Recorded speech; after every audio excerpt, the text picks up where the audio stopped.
Hello, good morning, जोहार, मैं संजय और आप देख रहे हैं न्यूज झारखंड। समय हो चला है झारखंड की खबरों को जानने का, उनसे अपडेट होने का। तो चलिए जानते हैं आज की झारखंड के 25 मुख्य बड़ी खबरों को। उससे पहले अगर आप न्यूज झारखंड चैनल पर नए हैं तो इस चैनल को सब्सक्राइब करके बेल आइकन प्रेस कर दीजिए, जिससे आपके पास झारखंड की हर एक छोटी बड़ी खबर का अपडेट आप तक पहुंचता रहे। तो चलिए शुरुआत करते हैं आज की पहली और महत्वपूर्ण बड़ी खबर से। मैया सम्मान योजना के लाभार्थियों के लिए बड़ी खुशखबरी। आज से महिलाओं के खाते में आएंगे 2500 रुपए। झारखंड सरकार ने राज्य की महिलाओं को दुर्गा पूजा से पहले बड़ी सौगात दी है। मुख्यमंत्री हेमंत सोरेन ने ऐलान किया है कि मैया सम्मान योजना की सितंबर माह की किस्त जल्द ही लाभार्थियों के खातों में पहुंचा दी जाएगी। सरकार का कहना है कि इस योजना के अंतर्गत 50 लाख से अधिक महिलाओं को 2500 रुपए प्रति माह की सम्मान राशि दी जा रही है। आधिकारिक जानकारी के मुताबिक सितंबर माह की राशि आज 22 सितंबर से भेजनी शुरू कर दी जाएगी। जिलों में प्रक्रिया पूरी कर ली गई है और महिलाओं के खातों में राशि जल्द ही ट्रांसफर होगी। उम्मीद की जा रही है कि 26 सितंबर तक सभी महिलाओं के खाते में पैसे ट्रांसफर कर दिए जाएंगे। मुख्यमंत्री ने कहा है कि दुर्गा पूजा की खुशियों को दुगुना करने के लिए यह किस्त समय पर भेजी जा रही है, ताकि बहनों को त्यौहार मनाने में किसी तरह की आर्थिक परेशानी न हो। इस योजना से झारखंड की लगभग 50 लाख महिलाएं सीधे तौर पर जुड़ी हुई है। सरकार का कहना है कि इतनी बड़ी संख्या में महिलाओं तक नियमित रूप से हर महीने सहायता राशि पहुंचाना किसी उपलब्धि से कम नहीं है। ग्रामीण इलाकों में रहने वाली महिलाओं ने इस योजना से सबसे अधिक लाभ पाया है। मुख्यमंत्री ने कहा है कि सरकार का लक्ष्य सिर्फ आर्थिक मदद पहुंचाना ही नहीं, बल्कि महिलाओं को आत्मनिर्भर और स्वावलंबी बनाना है। इस सम्मान राशि से महिलाएं अपने बच्चों की पढ़ाई, घर गृहस्थी के खर्चे और छोटे कारोबार में निवेश कर पा रही है। यही वजह है कि योजना को राज्य भर में सकारात्मक प्रतिक्रिया मिल रही है। तो मैया सम्मान योजना के लाभुकों के लिए खुशखबरी है कि उनके खाते में आज से पैसे ट्रांसफर करने शुरू कर दिए जाएंगे और दुर्गा पूजा से पहले सभी लाभार्थियों के खाते में 2500 रुपए ट्रांसफर हो जाएंगे। झारखंड में 26 सितंबर तक भारी बारिश की चेतावनी, कई जिलों के लिए येलो अलर्ट जारी। झारखंड में 26 सितंबर तक भारी बारिश होने की संभावना है। बंगाल की खाड़ी में एक ताजा निम्न दबाव क्षेत्र बनने से यह स्थिति बनी है। भारतीय मौसम विज्ञान विभाग IMD ने रविवार को यह जानकारी दी है। सिमडेगा, पश्चिमी सिंहभूम, सरायकेला खारसावां और पूर्वी सिंहभूम सहित कई जिलों के लिए येलो अलर्ट जारी किया गया है। IMD ने कहा है कि इस अवधि के दौरान राज्य में कहीं कहीं गरज चमक के साथ 30 से 40 किलोमीटर प्रति घंटे की रफ्तार से तेज हवाएं चलने के साथ साथ बारिश हो सकती है। विभाग ने बताया कि अगले 3 दिनों में तापमान में 3 से 4 डिग्री सेल्सियस की गिरावट हो सकती है। इधर रविवार सुबह 8:30 बजे तक पिछले 24 घंटों के दौरान गिरिडीह जिले के पालगंज में राज्य में सबसे अधिक 70 मिलीमीटर बारिश हुई है। वहीं जमशेदपुर में राज्य का सबसे अधिक उच्चतम तापमान 36 डिग्री सेल्सियस दर्ज किया गया है, जबकि लातेहार में सबसे कम 21.7 डिग्री सेल्सियस दर्ज किया गया है। IMD के अनुसार इस मानसून सीजन में राज्य में 18% अधिक बारिश हुई है। धनबाद पुलिस की बड़ी कार्रवाई, बाइक चोर गिरोह का पर्दाफाश, 16 बाइक बरामद। धनबाद जिले में लगातार बढ़ रही बाइक चोरी की घटनाओं पर नकेल कसते हुए पुलिस ने एक बार फिर अपराधियों के मंसूबों पर पानी फेर दिया है। बरोरा थाना पुलिस ने छापेमारी कर बाइक चोरी करने वाले संगठित गिरोह का भंडाफोड़ किया है। इस दौरान पुलिस ने 3 अपराधियों को गिरफ्तार किया है और उनके पास से कुल 16 चोरी की बाइक बरामद की गई है। जानकारी के अनुसार पुलिस टीम नियमित गश्त और चेकिंग अभियान पर थी, तभी एक संदिग्ध बाइक सवार को पकड़ा गया। जांच में पता चला है कि बाइक चोरी की थी और आरोपी उसे बेचने के फिराक में था। पुलिस ने जब सख्ती से पूछताछ की तो आरोपी ने अपने साथियों के नाम उजागर कर दिए। पुलिस की पूछताछ में खुलासा हुआ है कि यह गिरोह धनबाद और बोकारो इलाके से बाइक चोरी कर उन्हें दूसरों जिलों में बेच देता था। चोरी के पैसे से आरोपी ऐशो आराम की जिंदगी जीते थे। यह गिरोह लंबे समय से सक्रिय था और इलाके में लगातार बढ़ रही घटनाओं की वजह भी यही था। पुलिस ने खुलासे के आधार पर छापेमारी अभियान चलाया और गिरोह के अन्य साथियों को भी धर दबोचा। कुल 3 अपराधियों को गिरफ्तार कर लिया गया है। छापेमारी में 16 चोरी की बाइक बरामद की गई है। मैट्रिक और इंटर परीक्षा के 2nd और 3rd टॉपरों को किया गया सम्मानित। हजारीबाग में सम्मान समारोह का आयोजन। छात्रों को प्रोत्साहित करने के लिए राज्य सरकार कई कार्यक्रम चला रही है। इसके तहत मैट्रिक और इंटर में राज्य में 2nd और 3rd टॉपरों को हजारीबाग में सम्मानित किया गया। एक ही मंच पर मैट्रिक और इंटर के 9 छात्र छात्राओं को DC ने सम्मानित किया। इस दौरान राज्य के 2nd टॉपर को 2 लाख रुपए, लैपटॉप, मोबाइल फोन, बैग और एक प्रशस्ति पत्र प्रदान किया गया। वहीं राज्य के 3rd टॉपर को 1 लाख रुपए, लैपटॉप, मोबाइल फोन, बैग और प्रशस्ति पत्र से सम्मानित किया गया। वहीं पिछले दिनों मैट्रिक और इंटर परीक्षा में स्टेट टॉपर को मुख्यमंत्री हेमंत सोरेन ने सम्मानित किया था। सम्मान पाने के बाद छात्र छात्राओं और उनके अभिभावकों के चेहरों पर खुशी झलक रही थी। हालांकि अधिकतर बच्चे वर्तमान में दूसरी जगह पढ़ाई कर रहे हैं, ऐसे में उनके माता पिता को सम्मानित किया गया।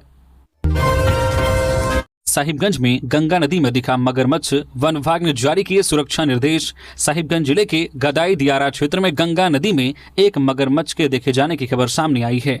इस घटनाक्रम के बाद वन प्रमंडल साहिबगंज ने आमजनों से सावधानी बरतने की अपील की है और सुरक्षा निर्देशों का पालन करने का आग्रह किया है। वन विभाग ने स्पष्ट किया है कि मगरमच्छ आमतौर पर इंसानों पर हमला नहीं करते और उनका मुख्य आहार मछलियां होती है। हालांकि लोगों को सतर्क रहना आवश्यक है। विभाग ने नागरिकों से अपील की है कि वे मगरमच्छ से दूरी बनाए रखें, बच्चों और पालतू जानवरों को नदी के किनारे से दूर रखें और पानी में न उतरें। इसके अलावा विभाग ने मगरमच्छ को भोजन न देने और किसी भी प्रकार से हस्तक्षेप न करने की चेतावनी दी है। अगर किसी को मगरमच्छ दिखाई दे तो तुरंत वन विभाग को सूचित करने की सलाह दी गई है। इस संबंध में नागरिक 7061391175 नंबर पर सूचना दे सकते हैं। झारखंड में कुर्मी समाज ने वापस लिया आंदोलन, क्या मिला आश्वासन? शनिवार को शुरू हुए कुर्मी आंदोलन को वापस ले लिया गया है। झारखंड में अनुसूचित जनजाति में शामिल किए जाने और अपनी कुड़माली भाषा को 8वीं अनुसूची में शामिल करने की मांग को लेकर आंदोलन कर रहे थे। कुर्मी समुदाय के लोगों ने इस मामले पर चर्चा के लिए केंद्रीय गृह मंत्री अमित शाह के साथ बैठक का आश्वासन मिलने के बाद रविवार को 2 स्टेशन को छोड़कर बाकी सभी स्टेशन से अपना आंदोलन वापस ले लिया है। कुर्मी विकास मोर्चा के केंद्रीय अध्यक्ष शीतल ओहदार ने बताया कि सरायकेला खारसावां जिले के सीनी स्टेशन में जारी प्रदर्शन जल्द ही खत्म किया जाएगा, जबकि धनबाद जिले के प्रधान खंता में प्रदर्शन तब तक जारी रहेगा जब तक केंद्र बैठक की तारीख तय नहीं कर देता। उन्होंने कहा है कि केंद्रीय गृह मंत्री के कार्यालय से अमित शाह के साथ बैठक का आश्वासन मिलने के बाद हमने आंदोलन वापस लेने का फैसला किया है। हालांकि अभी तारीख तय नहीं हुई है। इस घटनाक्रम को देखते हुए हमने 2 स्टेशन को छोड़कर बाकी सभी स्टेशन से आंदोलन वापस लेने का फैसला किया है। उन्होंने कहा है कि सीनी से आंदोलन जल्द ही वापस ले लिया जाएगा, जबकि प्रधान खंता में यह तब तक जारी रहेगा जब तक केंद्र द्वारा बैठक की तारीख तय नहीं कर दी जाती। साहिबगंज पुलिस की बड़ी कार्रवाई, चोरी के 43 मोबाइल फोन और स्कूटी बरामद। साहिबगंज जिले के तालझारी थाना क्षेत्र स्थित डाक बंगला महाराजपुर में पुलिस ने एक गिरोह का भांडाफोड़ करते हुए 43 एंड्रॉयड मोबाइल फोन और एक स्कूटी बरामद की है। यह गिरोह स्टेशन से आने जाने वाले यात्रियों को बहलाकर उनका मोबाइल चुराने और बाद में बेचने का काम कर रहा था। पुलिस को गुप्त सूचना मिली थी कि एक स्कूटी पर कुछ लड़कों का गिरोह मोबाइल चोरी कर बेचने के लिए घूम रहा है। पुलिस अधीक्षक साहिबगंज को इस गिरोह के बारे में सूचना मिलने के बाद एक छापेमारी दल का गठन किया गया। टीम ने त्वरित कार्रवाई करते हुए डाक बंगला महाराजपुर क्षेत्र में छापेमारी की। पुलिस दल के पहुंचते ही स्कूटी सवार आरोपी भाग गए। जांच के दौरान पुलिस ने होंडा कंपनी की एक लाल रंग की एक्टिवा स्कूटी बरामद की। स्कूटी की डिक्की से विभिन्न कंपनियों के 43 एंड्रॉयड मोबाइल फोन भी जब्त किए गए हैं। इधर पुलिस का कहना है कि आरोपियों की पहचान की जा रही है और जल्द ही उन्हें गिरफ्तार किया जाएगा। नाले में बहे 2 साल के बच्चे की 5 किलोमीटर दूर मिली लाश, 16 घंटे से चल रहा था तलाशी अभियान। झारखंड के गिरिडीह जिले में नाले में बहे 2 साल के बच्चे का शव रविवार को एक तालाब के पास से बरामद किया गया। गिरिडीह के एसपी विमल कुमार ने पीटीआई भाषा को बताया कि बच्चे की पहचान गिरिडीह के मंगरोडी निवासी दीपक ठाकुर के बेटे अंकुश ठाकुर के रूप में हुई है। शनिवार शाम परिवार बच्चे के साथ गांधी चौक के पास खरीदारी करने के लिए आई थी।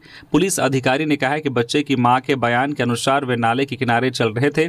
इसी बीच बच्चा फिसलकर नाले में चला गया और बारिश के कारण तेज बहाव में बह गया। प्रशासन ने नाले के ढक्कन हटाने के लिए जेसीबी मशीनें तैनात की और तलाशी अभियान शुरू किया, जो देर रात तक जारी रहा।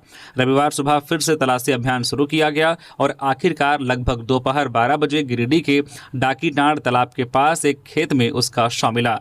यह उस जगह से लगभग 5 किलोमीटर दूर है जहां बच्चा नाले में फिसला था। करीब 16 घंटे के बचाव अभियान के बाद जो बच्चे का शव मिला, पुलिस अधिकारी ने कहा है कि बच्चे के शव को पोस्टमार्टम के लिए गिरिडीह सदर अस्पताल भेज दिया गया है। जीएसटी की नई दरें आज से लागू, सामान सस्ते होंगे, पनीर, घी, साबुन, शैम्पू के साथ कार, एसी की कीमतें घटी। जरूरत के सामानों पर आज यानी 22 सितंबर से अब केवल 2 स्लैब में जीएसटी लगेगा, 5% या 18%। सरकार ने टैक्स सिस्टम को आसान बनाने के लिए ऐसा किया है। इससे आम जरूरत की चीजें जैसे कि पनीर, घी और साबुन, शैम्पू के साथ एसी, कार भी सस्ते होंगे। जीएसटी काउंसिल की 56वीं मीटिंग में इस पर फैसला लिया गया था। वित्त मंत्री निर्मला सीतारमण ने 3 सितंबर को इसकी जानकारी दी। सरकार का दावा है कि इन सुधारों से न सिर्फ महंगाई पर लगाम लगेगी बल्कि उपभोक्ताओं की जेब में करीब 2 लाख करोड़ रुपए बचेंगे। त्योहारों के सीजन में यह कदम बाजार में मांग बढ़ाने में भी मददगार साबित हो सकता है। त्योहारों से पहले लागू हो रहा यह सुधार बाजार में नई ऊर्जा भरने की उम्मीद जगा रहा है। विशेषज्ञों के मुताबिक उपभोक्ताओं की जेब में अतिरिक्त पैसे बचने से त्योहारों की खरीदारी को गति मिलेगी और ग्रामीण शहरी दोनों बाजारों में खपत बढ़ेगी। कुल मिलाकर आज 22 सितंबर से लागू हो रहे जीएसटी के इस नए ढांचे को आम आदमी की जेब और देश की अर्थव्यवस्था दोनों के लिए बड़ा कदम माना जा रहा है। सरकार के मुताबिक इससे जहां महंगाई में राहत मिलेगी, वहीं उपभोक्ता खर्च में भी नया उत्साह देखने को मिलेगा। पलामू में पिकअप वाहन की टक्कर से बच्ची की मौत। हादसे के तुरंत बाद बच्ची की हो गई मौत। परिजनों ने किया सड़क जाम। पलामू जिले के हुसैनाबाद में रविवार को जपला दंगवार मुख्य सड़क पर एक दर्दनाक सड़क हादसा हुआ। बड़ेपुर के पास तेज रफ्तार पिकअप ने 8 वर्षीय माया कुमारी को टक्कर मार दी। वह मंगलडी निवासी धर्मेंद्र नाम की बेटी थी। हादसे के तुरंत बाद ही मौके पर ही मौत हो गई। हादसे के बाद चालक वाहन लेकर भागने का प्रयास कर रहा था, लेकिन दंगवार थाना पुलिस ने तत्पर कार्रवाई करते हुए वाहन और चालक को पकड़ लिया। दोनों को हुसैनाबाद थाने में भेजकर सुरक्षित रख लिया गया। घटना से आक्रोशित परिजनों और स्थानीय ग्रामीणों ने बड़ेपुर उच्च विद्यालय के पास सड़क पर शव रखकर जाम कर दिया। उन्होंने घटना के लिए मुआवजे और सख्त कार्रवाई की मांग की। साथ ही प्रशासन के खिलाफ नारेबाजी भी की। हुसैनाबाद थाना पुलिस मौके पर पहुंची और ग्रामीणों को समझाने का प्रयास किया। कई घंटों की तनावपूर्ण स्थिति के बाद दोपहर 2:30 बजे सड़क जाम हटाया गया। रांची में दुर्गा पूजा और रावण दहन स्थलों का उपायुक्त ने अधिकारियों संग किया निरीक्षण। सुरक्षा इंतजाम पुख्ता करने के निर्देश। दुर्गा पूजा और विजयदशमी पर्व को शांतिपूर्ण ढंग से मनाने और श्रद्धालुओं की सुरक्षा सुनिश्चित करने के लिए जिला प्रशासन सक्रिय हो गया है। उपायुक्त सह जिला दंडाधिकारी मंजुनाथ भजंत्री के निर्देश पर रविवार को प्रशासनिक और पुलिस अधिकारियों की टीम ने शहर के विभिन्न पूजा पंडालों और रावण दहन स्थलों का निरीक्षण किया। टीम ने हरमू चौक, अरगोड़ा चौक, एचईसी स्टेशन रोड और बांधगाड़ी स्थित प्रमुख पंडालों का जायजा लिया। इस दौरान समितियों को सुरक्षा मानकों, ट्रैफिक व्यवस्था और भीड़ नियंत्रण से जुड़े निर्देश दिए गए।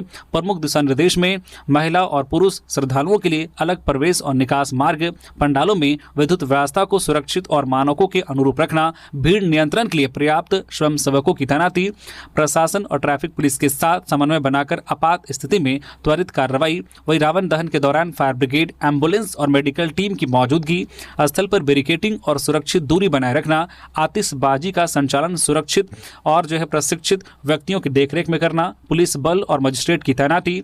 उपायुक्त मंजुनाथ भजंत्री ने कहा है कि श्रद्धालुओं की सुरक्षा जिला प्रशासन की सर्वोच्च प्राथमिकता है। सभी समितियों को निर्देश दिया गया है कि नियमावली का पालन हर हाल में सुनिश्चित किया जाए। किसी भी तरह की लापरवाही बर्दाश्त नहीं की जाएगी। झारखंड सरकार दिल्ली में बनाएगी छात्रों के लिए हॉस्टल। चमरालिंडा। झारखंड सरकार दिल्ली में जमीन खरीदेगी और यूपीएससी की तैयारी करने वाले झारखंडी छात्रों के लिए एक छात्रावास भवन बनाएगी, ताकि हमारे बच्चे भी दिल्ली में रहकर सर्वोच्च प्रशासनिक सेवा की तैयारी कर सफल हो सके। यह बात कल्याण मंत्री चमरालिंडा ने कही। वे मुख्य अतिथि के रूप में संत जेवियर्स कॉलेज में ट्राइबल सोसाइटी द्वारा आयोजित सांस्कृतिक नृत्य प्रतियोगिता में बोल रहे थे। उन्होंने कहा कि यह सोच मीना समुदाय के अधिकारियों द्वारा अपने समुदाय के छात्रों के सहयोग के लिए द्वारका में बनाए गए भवन से प्रेरणा लेकर की जा रही है। उन्होंने आदिवासियों को ज़्यादा से ज़्यादा यूपीएससी पास कर आईएएस बनने का लक्ष्य रखने को कहा, क्योंकि मंत्रियों के अलावा राज्य के विकास की बागडोर भी ऐसे ही अधिकारियों पर होती है। 21वीं किस्त का इंतजार इस दिन होगा खत्म। 10 करोड़ किसानों के खाते में आएंगे 2-2 हज़ार रुपए।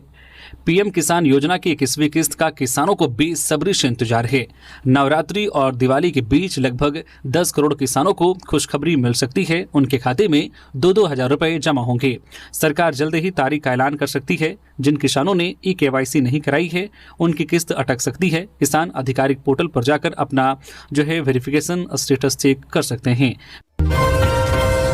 लोहरदगा में हाथियों का कहर। वृद्ध को कुचलकर उतारा मौत के घाट। गुस्से में ग्रामीण।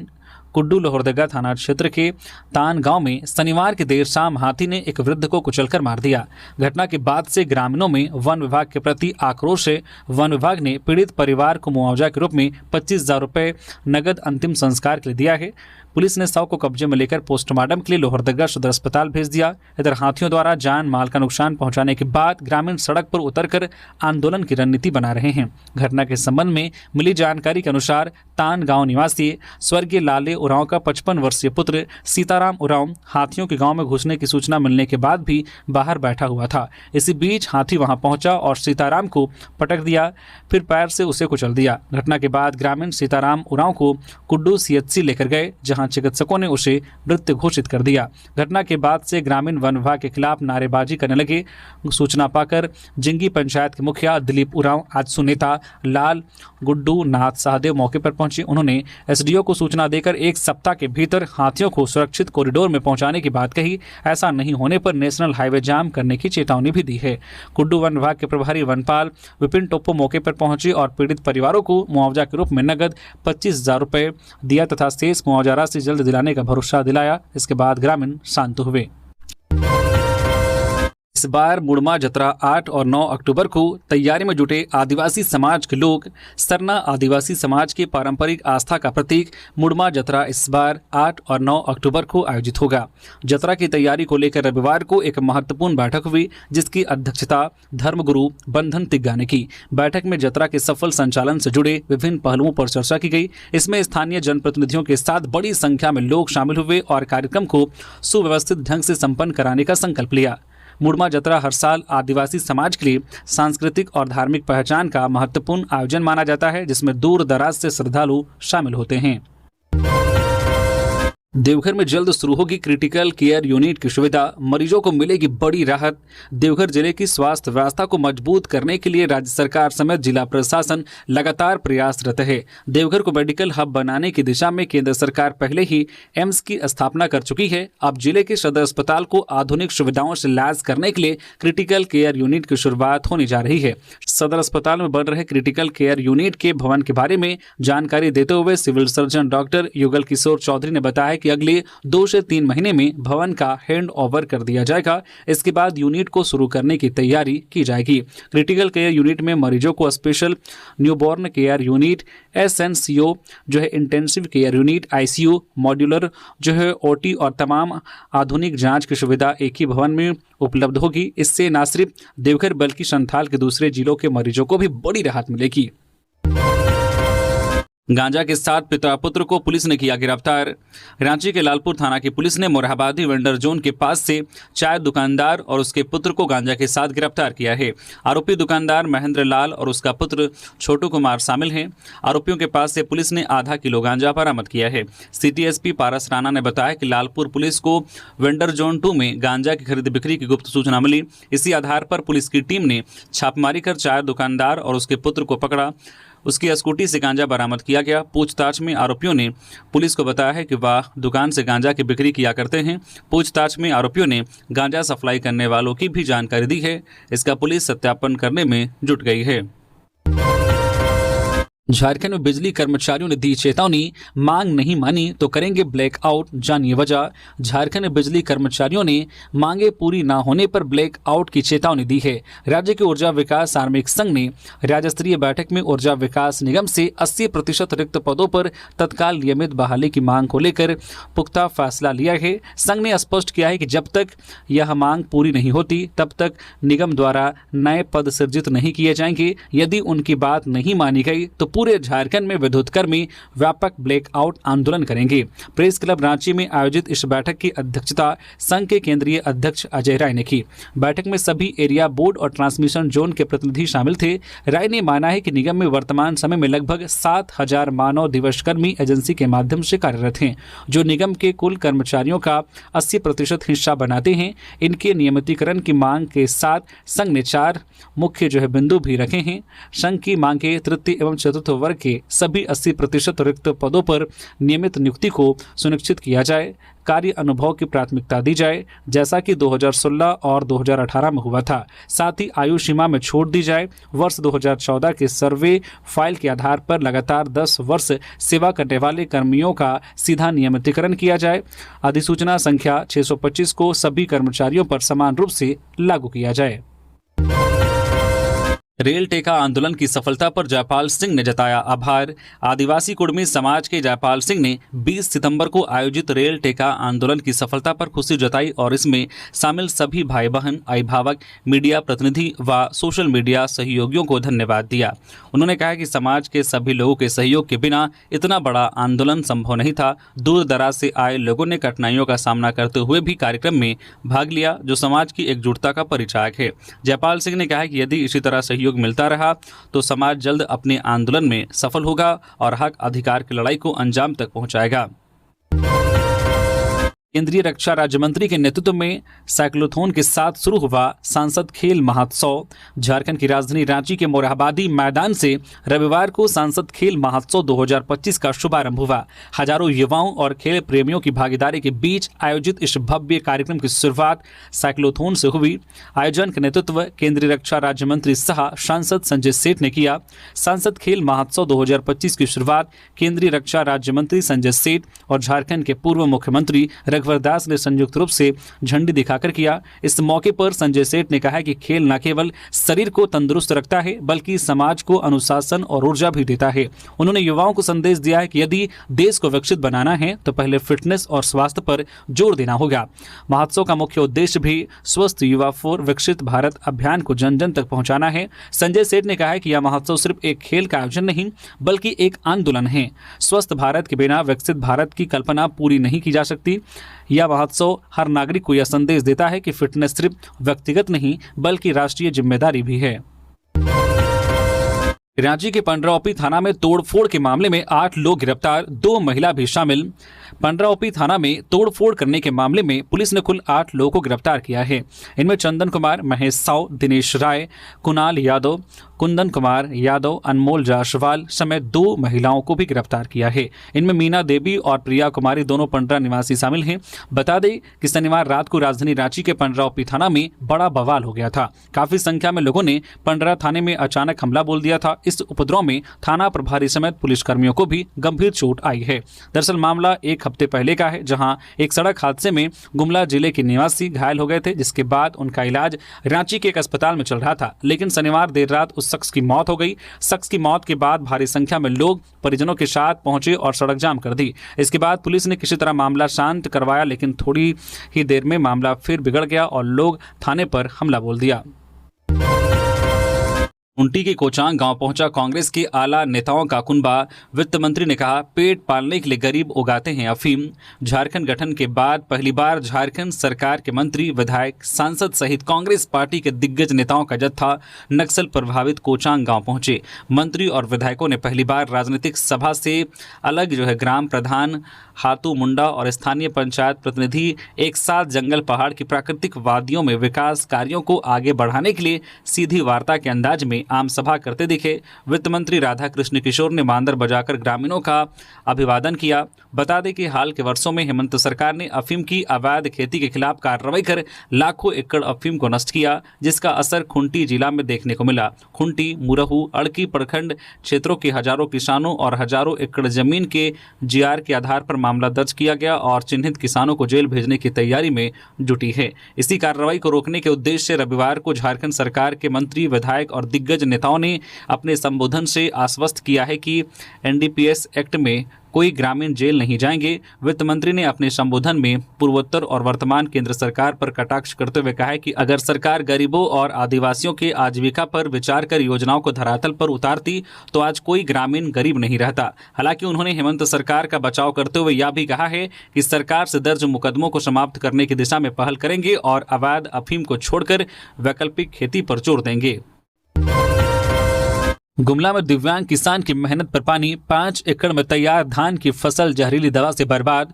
घाघरा प्रखंड क्षेत्र के इटकीरी गांव में एक हृदय विदारक घटना सामने आई है, जहां दिव्यांग किसान लक्ष्मण उरांव की मेहनत और आशाएं कुछ ही घंटों में नष्ट हो गई। लक्ष्मण, जो फाइलेरिया रोग के कारण दिव्यांग है और लाठी के सहारे चलते हैं, ने अपने चाचा गंदूर उरांव और चचेरा भाई गोविंदा उरांव पर गंभीर आरोप लगाए हैं। लक्ष्मण उरांव ने बताया कि उनके चाचा और चचेरे भाई ने उनकी पूरी धान की फसल पर जहरीली दवा छिड़क दी, जिससे करीब 5 एकड़ जमीन पर तैयार फसल बुरी तरह से बर्बाद हो गई है। लक्ष्मण ने कहा है कि वे और उनका परिवार केवल खेती पर ही निर्भर है। उन्होंने 4 अलग अलग स्थानों पर धान की खेती की थी और पहले से तैयार बिछड़े में भी जहरीली दवा डाल दी गई थी, जिससे वह भी बर्बाद हो गया। लक्ष्मण ने बताया कि इसके बाद उन्होंने इधर उधर से पौधा जुटाकर फिर से लगभग 5 एकड़ जमीन में धान रोपा था, जो अब पूरी तरह से पकने की स्थिति में थी, लेकिन एक बार फिर वही घटना घटी और पूरी फसल पर जहरीली दवा छिड़क दी गई, जिससे सब कुछ बर्बाद हो गया। आंखों में आंसू लिए लक्ष्मण बार बार यह सवाल उठा रहे हैं कि अब वे अपने परिवार का भरण पोषण कैसे करेंगे। दिव्यांग होने के कारण वे मजदूरी भी नहीं कर पाते और खेती ही उनके परिवार का सहारा थी। उन्होंने कहा कि पूरे साल उनके परिवार की जीविका केवल इस फसल पर निर्भर थी, अब सब कुछ खत्म हो गया है। लक्ष्मण ने प्रशासन से गुहार लगाई है कि दोषियों के खिलाफ कठोर कार्रवाई की जाए और उन्हें अपनी आजीविका के लिए मदद दी जाए।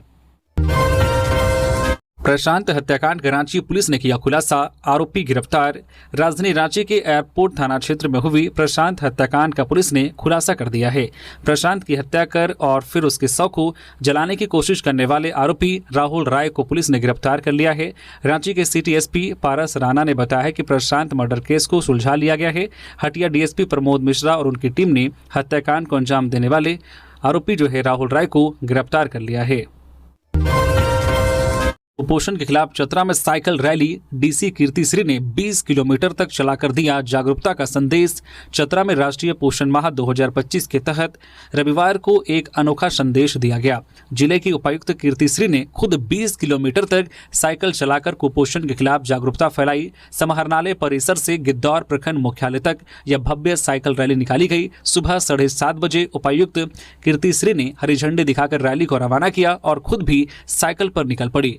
रैली में अधिकारी, कर्मी, आंगनबाड़ी सेविका, सहायिका, स्कूली बच्चे और ग्रामीणों ने बड़ी संख्या में भाग लिया। कार्यक्रम की शुरुआत हस्ताक्षर अभियान से हुई, जहां सभी ने कुपोषण मुक्त चतरा बनाने की शपथ ली। गिद्धौर पहुंचने पर उपायुक्त को पौधा भेंट कर स्वागत किया गया। इसके बाद मां के नाम पौधा अभियान के तहत उन्होंने पौधा लगाया और लोगों को स्वच्छता और संतुलित आहार अपनाने की शपथ दिलाई। रांची के धुरवा में गोलीबारी मामले में 22 नामजद और 30 अज्ञात पर केस दर्ज।